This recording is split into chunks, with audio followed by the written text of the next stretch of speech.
আপনাদের অসংখ্য ধন্যবাদ। প্রিয় দর্শক শ্রোতা, এবারের অলিম্পিক হচ্ছে বিজ্ঞান এবং প্রযুক্তির সমন্বয়ে আয়োজিত বিশ্বের সেরা আয়োজন। বিশ্বের সেরা আয়োজনে চলছে বিশ্বের সেরা ব্যবসা।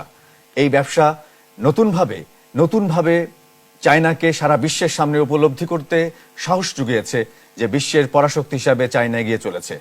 এমনকি গত উদ্বোধনী অনুষ্ঠানেও আমরা দেখেছি কিভাবে মেঘলা আকাশে বৃষ্টিকে থামিয়ে দিয়েছে প্রযুক্তি আর বিজ্ঞানের সহায়তায়। চায়না আজ বিশ্বের অর্থনৈতিক পরাশক্তি। চায়নার পাশাপাশি বাংলাদেশকেও আমাদেরকে নিয়ে এগিয়ে যেতে হবে, দেশকে ভালোবাসতে হবে এবং দেশের প্রতি আমাদের কমিটমেন্টকে আরো বেশি বাড়িয়ে তুলতে হবে, তবেই দেশ এগিয়ে যাবে। সেই শুভ প্রত্যয় ব্যক্ত করে বিজনেস আওয়ারের আজকের আয়োজন থেকে এটি টানছি। আল্লাহ হাফেজ।